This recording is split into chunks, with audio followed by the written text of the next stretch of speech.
Hi ആൾ, കഴിഞ്ഞ വീഡിയോയിൽ നമ്മൾ ജേർണൽ ബെയറിങ്ങുമായിട്ട് ബന്ധപ്പെട്ടിട്ടുള്ള കുറച്ച് പ്രോബ്ലംസ് ആയിരുന്നു ചെയ്തിരുന്നത്. ഈ വീഡിയോ അതിൻ്റെ കണ്ടിന്യൂഷൻ ആണ്. അപ്പോൾ അടുത്ത പ്രോബ്ലം നമുക്ക് നോക്കാം. A journal bearing of diameter 50 mm and length 100 mm is subjected to a bearing load of 7 kilonewton. The speed of journal is 900 rpm and coefficient of friction is 0.004. The temperature of lubricating oil is 75 degrees Celsius and room temperature is 35 degrees Celsius. Find the amount of artificial cooling required. Assume coefficient of heat dissipated as 0.00167 kilojoule per minute per centimeter square per degree Celsius. ഇത് കുറച്ചും കൂടി വലിയൊരു പ്രോബ്ലമാണ്. ഈ type പ്രോബ്ലമാണ് നമ്മൾ എക്സാമിന് പ്രതീക്ഷിക്കേണ്ടത്. Conditions എന്തൊക്കെയാണെന്ന് മനസ്സിലായല്ലോ. അഥവാ 50 mm ഡയമീറ്റർ ഉള്ള 100 mm ലെങ്ത് ഉള്ള ജേർണൽ ബെയറിങ്, അതിൽ വരുന്ന ലോഡ് 7 kilonewton ആണ് തന്നിട്ടുണ്ട്. ആ ജേർണൽ റൊട്ടേറ്റ് ചെയ്യുന്ന സ്പീഡ് 900 rpm ആണ് തന്നിട്ടുണ്ട്. ദെൻ കോഎഫിഷ്യന്റ് ഓഫ് ഫ്രിക്ഷൻ 0.004 ആണ് തന്നിട്ടുണ്ട് അല്ലേ. ഇനി ഇതുവരെ നമ്മൾ ചെയ്ത പ്രോബ്ലത്തിലൊന്നും ഇല്ലാത്ത കാര്യങ്ങൾ തന്നിട്ടുള്ളത് എന്തൊക്കെയാണ്? ലൂബ്രിക്കേറ്റിംഗ് ഓയിലിൻ്റെ ടെമ്പറേച്ചർ തന്നിട്ടുണ്ട് 75 ഡിഗ്രി സെൽഷ്യസ്. അതേപോലെ തന്നെ റൂം ടെമ്പറേച്ചർ 35 ഡിഗ്രി സെൽഷ്യസ് ആണെന്നും, അതേപോലെ ഹീറ്റ് ഡെസിപ്പേഷൻ കോഎഫിഷ്യൻറ്റിൻ്റെ വാല്യൂ തന്നിട്ടുണ്ട്. അഥവാ C = 0.00167 കിലോജൂൾ per minute per centimetre square per degree Celsius. ഈ യൂണിറ്റ് നിങ്ങൾ ശരിക്കും മനസ്സിലാക്കണം. അഥവാ kilo joule per minute per centimetre square per degree Celsius. അഥവാ ഏരിയ വരുന്നതൊക്കെ സെൻറ്റിമീറ്റർ സ്ക്വയറിൽ വേണ്ടി വരും. അതേപോലെ റബ്ബിംഗ് വെലോസിറ്റി പെർ മിനിറ്റിൽ വേണ്ടി വരും. ഇത് നമ്മൾ മീറ്റർ പെർ സെക്കൻഡിലായിരുന്നു പറഞ്ഞത്, പെർ മിനിറ്റിൽ വേണ്ടി വരും. അതുപോലെ ന്യൂട്ടൺ അല്ല, കിലോ ന്യൂട്ടൺ ആണ് വേണ്ടി വരിക. ഈ C kilo joule per minute per centimetre square per degree Celsius എന്നുള്ള യൂണിറ്റിലാണ് കോഎഫിഷ്യന്റ് ഓഫ് ഹീറ്റ് ഡെസിപ്പേഷൻ്റെ വാല്യൂ തന്നിട്ടുള്ളത്. അതുകൊണ്ട് ആ ഒരു ലെവലിലേക്ക് ബാക്കിയെല്ലാം കൊണ്ടുവരിക എന്നുള്ളതാണ് കുറച്ചുകൂടി സിമ്പിളായിട്ട് നമുക്ക് ചെയ്യാൻ പറ്റും. അതല്ലാന്നുണ്ടെങ്കിൽ ഹീറ്റ് ഡെസിപ്പേഷൻ കോഎഫിഷ്യൻറ്റിനെ SI യൂണിറ്റിലേക്ക് കൺവേർട്ട് ചെയ്യണം. അത് കുറച്ചും കൂടി ബുദ്ധിമുട്ടാണ്. അതിനേക്കാൾ നല്ലത് ഈ ഒരു ലെവലിലേക്ക് ബാക്കിയുള്ളതിനൊക്കെ കൊണ്ടുവരിക എന്നുള്ളതാണ്. ഓക്കെ, അപ്പോൾ നമുക്ക് തരുന്ന കോഎഫിഷ്യന്റ് ഓഫ് ഹീറ്റ് ഡെസിപ്പേഷൻ്റെ യൂണിറ്റ് എന്താണെന്നുള്ളത് നിങ്ങൾ ചെക്ക് ചെയ്യണം. അതിനനുസരിച്ചാണ് ബാക്കി പ്രോബ്ലംസ് ചെയ്ത് തുടങ്ങേണ്ടത് കേട്ടോ. സാധാരണ പോലെ ഗിവൺ ഡാറ്റാസും നമ്മൾ എഴുതിയെടുക്കുന്നു. Diameter of the bearing D = 50 mm 5 centimetre എന്ന് കിട്ടും അല്ലേ. അതേപോലെ length of the bearing L = 100 mm ആണ്. അതിന് സെൻറ്റിമീറ്ററിലേക്ക് കൺവേർട്ട് ചെയ്യുമ്പോൾ 10 സെൻറ്റിമീറ്റർ എന്ന് കിട്ടും. Then bearing load W = 7 kilonewton ആണ്. അതിനെ ന്യൂട്ടണിലേക്ക് കൺവേർട്ട് ചെയ്യേണ്ട, കാരണം ഇവിടെ കിലോ ജൂൾ പെർ മിനിറ്റ് എന്നുള്ള രീതിയിലാണ് തന്നുള്ളത്. അതുകൊണ്ട് കിലോ ന്യൂട്ടണിൽ തന്നെ ഇട്ടാൽ മതി. Then speed of the journal N = 900 rpm. Then coefficient of friction μ = 0.004.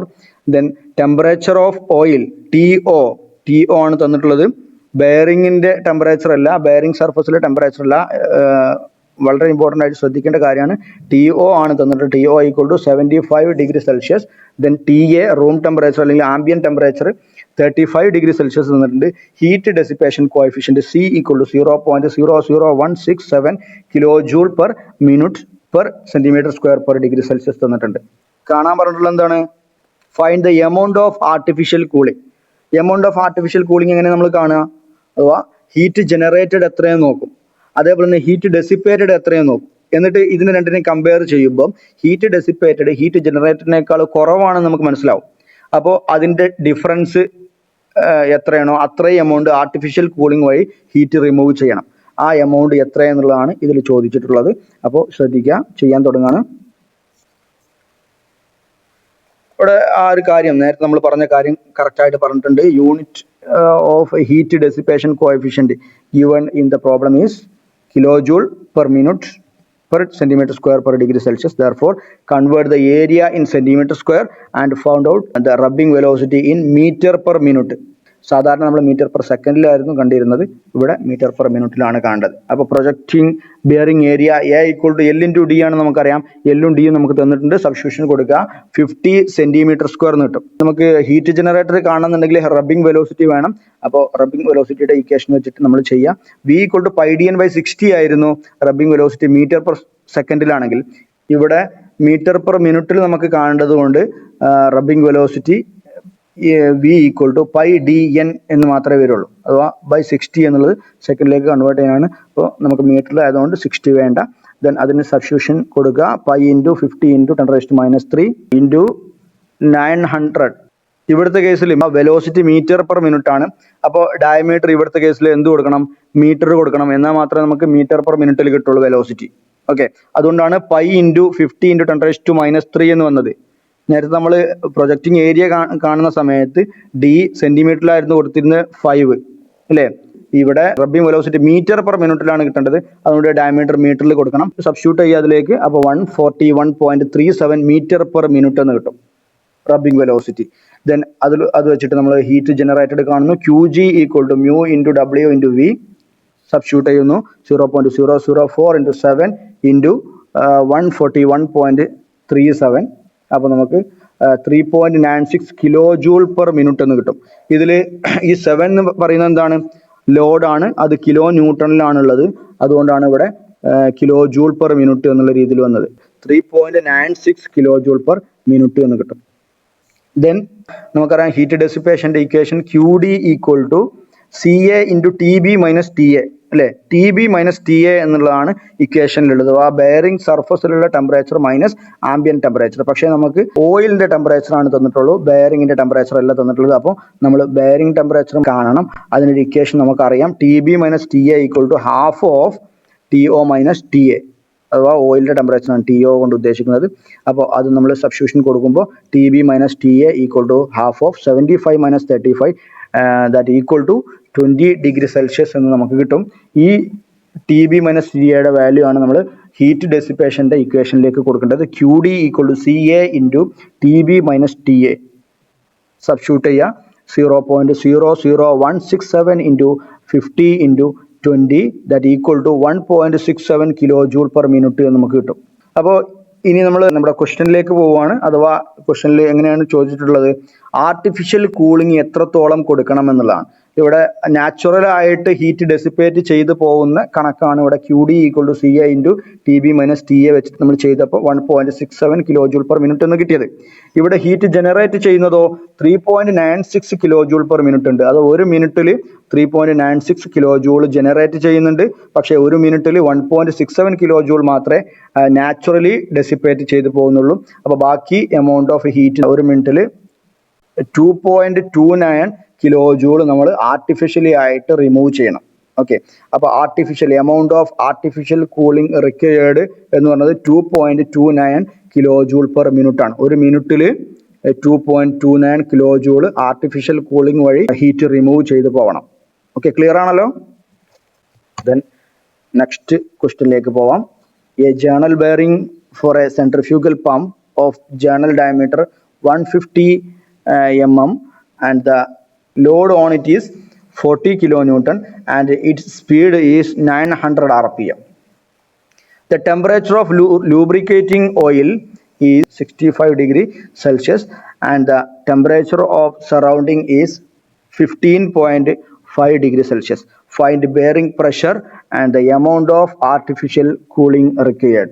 Assume coefficient of energy dissipation and friction as 1.22 into 10⁻³ watt per mm square per degree Celsius എന്നും അതുപോലെ coefficient of friction 7.2 into 10⁻³ എന്നും നമുക്ക് തന്നിട്ടുണ്ട്. Take L/D ratio as 1.6. ഇതാണ് problem. Okay, പ്രോബ്ലത്തിന്റെ condition മനസ്സിലായല്ലോ? അഥവാ 150 mm ഡയമീറ്ററിലെ ഒരു journal bearing, അതിൽ വരുന്ന ലോഡ് 40 കിലോമീറ്റർ ആണെന്ന് തന്നിട്ടുണ്ട്. ആ ജേർണൽ അല്ലെങ്കിൽ ആ ഷാഫ്റ്റ് റൊട്ടേറ്റ് ചെയ്യുന്ന സ്പീഡ് 900 rpm ആണ് തന്നിട്ടുണ്ട്. അവിടെ ഓയിലിലുള്ള ടെമ്പറേച്ചർ, ലൂബ്രിക്കേറ്റിംഗ് ഓയിലിൻ്റെ ടെമ്പറേച്ചർ 65 ഡിഗ്രി സെൽഷ്യസും അതേപോലെ തന്നെ സറൗണ്ടിങ് ടെമ്പറേച്ചർ അല്ലെങ്കിൽ ആംബിയൻ ടെമ്പറേച്ചർ 15.5 ഡിഗ്രി സെൽഷ്യസും തന്നിട്ടുണ്ട്. അതുപോലെ ഹീറ്റ് ഡെസിപ്പേഷൻ കോഎഫിഷ്യൻറ്റും കോഎഫിഷ്യൻ്റ് ഓഫ് ഫ്രിക്ഷനും തന്നിട്ടുണ്ട്. L/D റേഷ്യോയും തന്നിട്ടുണ്ട്. ഓക്കെ, ഇത് വെച്ചിട്ട് നമുക്ക് കാണാൻ പറഞ്ഞിട്ടുള്ളത് എന്താണ്? Find bearing pressure. ബെയറിംഗ് പ്രഷറും amount of artificial cooling required ആണ് കാണാനുള്ളത്. സാധാരണ പോലെ തന്നെ ഗിവൺ ഡാറ്റാസ് എഴുതിയിരിക്കുകയാണ്. Diameter of the journal D equal to 150 mm മീറ്ററിലേക്ക് കൺവേർട്ട് ചെയ്യുക. ഇവിടുത്തെ സിയുടെ യൂണിറ്റ് എങ്ങനെയാണ് വരുന്നത്? Watts per mm² per degree Celsius ആണ്. ഇവിടെ ഏരിയ എങ്ങനെ കാണേണ്ടി വരും? അപ്പം mm² കാണേണ്ടി വരും. Diameter of the journal D = 150 mm. അതിനെ മീറ്ററിലേക്ക് കൺവേർട്ട് ചെയ്ത് കഴിയുമ്പോൾ അത് നമുക്ക് നേരത്തെ പറഞ്ഞ പോലെ വെലോസിറ്റി കാണാനുള്ളതാണ് കേട്ടോ. 150 × 10⁻³ metre. Then load on bearing W = 40 kN ന്യൂട്ടണിലേക്ക് കൺവേർട്ട് ചെയ്യുക. അത് അവിടെ വാട്ടിലാണ് C വരുന്നത്, കിലോ വാട്ട് അല്ലല്ലോ, വാട്ടിലാണ് വരുന്നത്. അപ്പോൾ ന്യൂട്ടണിലേക്ക് കൺവേർട്ട് ചെയ്യുക. 40 × 10⁻³ newton. Then speed of the journal N = 900 RPM. Then temperature of the lubricating oil TO = 65 degrees Celsius. Ambient temperature അല്ലെങ്കിൽ surrounding temperature TI = 15.5 degrees Celsius. Coefficient of energy dissipation C = 1.22 × 10⁻³ watts per mm² per degree Celsius. അതിനെ വാട്ടിന് നമുക്ക് വേണമെങ്കിൽ joule per second എന്ന് എഴുതാം. Velocity metre per സെക്കൻഡിലാണ് കാണേണ്ടതെന്ന് കാണിക്കാൻ വേണ്ടിയിട്ട്. Okay. Then coefficient of friction μ = 7.2 × 10⁻³. Then L/D ratio 1.6 എന്നും തന്നിട്ടുണ്ട്. ഓക്കെ. നമ്മളോട് കാണാൻ പറഞ്ഞിട്ടുള്ളത് ബെയറിംഗ് പ്രഷറും ആർട്ടിഫിഷ്യൽ കൂളിംഗ് റിക്വയർഡ് ആണ്. ബെയറിംഗ് പ്രഷർ എങ്ങനെ കാണുക? PB = നമുക്കറിയാം ഇക്വേഷൻ PB = W/L × D ആണ്. W/L × D ആണ്. അതും mmലാണ് എല്ലും ഡിയും കൊടുക്കണമെന്ന് വെച്ചെങ്കിൽ നമുക്ക് MPL ആണ് കിട്ടുക അല്ലേ. അപ്പോൾ ചെയ്യാൻ പോവാണ്. L/D റേഷ്യോ തന്നിട്ടുണ്ട് 1.6 D എന്നുള്ളത്. അതിൽ നിന്ന് നമുക്ക് ലെങ്ത് കാണാം. ഡയമീറ്റർ നമുക്ക് ഓൾറെഡി തന്നിട്ടുണ്ട് 1.6 × 150 = 240 mmലാണ് കേട്ടോ. അപ്പോൾ projecting bearing area A = L × D ആണ്, അഥവാ 36,000 mm² എന്ന് കിട്ടും. ദെൻ ബെയറിംഗ് പ്രഷറിന്റെ ഇക്വേഷനിൽ നമുക്ക് PB കാണാം. PB = W/A സബ്സ്റ്റിറ്റ്യൂട്ട് ചെയ്യാം. ദെൻ 1.11 Nm/mm² എന്ന് കിട്ടും, അഥവാ 1.11 MPa. ഫസ്റ്റ് ക്വസ്റ്റിന്റെ ആൻസർ ആയി. Bearing pressure = 1.11 MPa. ഇനി നമുക്ക് കാണാനുള്ളത്, രണ്ടാമത്തെ ക്വസ്റ്റനിൽ കാണാനുള്ളത് ആർട്ടിഫിഷ്യൽ കൂളിംഗ് എത്രയാണ് കൊടുക്കേണ്ടത് എന്നുള്ളതാണ്. അത് കാണണമെന്നുണ്ടെങ്കിൽ നമുക്ക് എന്തൊക്കെ കാണണം?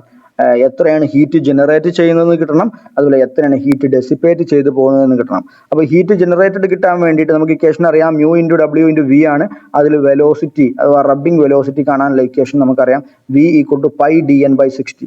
അപ്പോൾ റബ്ബിംഗ് വെലോസിറ്റി ആദ്യം കാണണം. V = πdN/60 സബ്സ്റ്റിറ്റ്യൂട്ട് ചെയ്യാം. π × 150 × 10⁻³ ഇവിടെ 150 × 10⁻³ ആണ് കൊടുത്തിട്ടുള്ളത്. ആ മീറ്ററിലേക്ക് കൺവേർട്ട് ചെയ്തു. × 900/60 7.07 m/s എന്ന് കിട്ടും. റബ്ബിംഗ് വെലോസിറ്റി മീറ്റർ പെർ സെക്കൻഡിലാണ് നമുക്ക് ഇവിടെ സബ്സ്റ്റിറ്റ്യൂട്ട് ചെയ്യേണ്ടത്. അപ്പോൾ 7.07 m/s എന്ന് റബ്ബിംഗ് വെലോസിറ്റിയുടെ വാല്യൂ നമുക്ക് കിട്ടും. ഹീറ്റ് ജനറേറ്ററിന്റെ ഇക്വേഷനിലേക്ക് ഇതെല്ലാം സബ്സ്റ്റിറ്റ്യൂട്ട് ചെയ്യാണ്. കാൽക്കുലേറ്റ് ചെയ്യുമ്പോൾ നമുക്ക് 2036.16 J/s കിട്ടും. 2.03 kJ ആണ് ഒരു സെക്കൻഡിൽ ഹീറ്റ് ജനറേറ്റ് ചെയ്യുന്നത്. ഓക്കെ. ഇനി നമുക്ക് കാണേണ്ടത് എന്താണ്? Heat dissipate, naturally heat dissipate ചെയ്തു പോകുന്ന എമൗണ്ട് നമുക്ക് കാണണം. അതിന് ഇക്വേഷൻ നമുക്കറിയാം. QD = CA × TB - TA എന്നാണ് അല്ലേ. അപ്പോൾ ഇവിടെ പക്ഷേ നമുക്ക് ബെയറിംഗ് സർഫസിലുള്ള ടെമ്പറേച്ചർ നമുക്ക് തന്നിട്ടില്ല, അഥവാ TB നമുക്ക് തന്നിട്ടില്ല.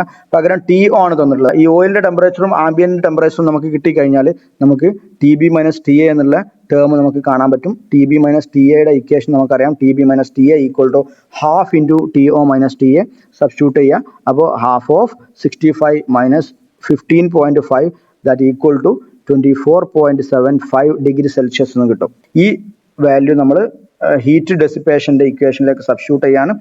അഥവാ QD = CA × TB - TA substitute ചെയ്യുമ്പോൾ 1.22 × 10⁻³ × 36,000 × 24.75 കാൽക്കുലേറ്റ് ചെയ്യുമ്പോൾ 1087.02 J/s എന്ന് കിട്ടും. അഥവാ ഇവിടെ ഹീറ്റ് ജനറേറ്റ് ചെയ്യുന്നത് 2.03 kJ/s ഡെസിപ്പേറ്റ് നാച്ചുറലി ഡെസിപ്പേറ്റ് ചെയ്തു പോകുന്ന എമൗണ്ട് 1.08 kJ/s ആണ്.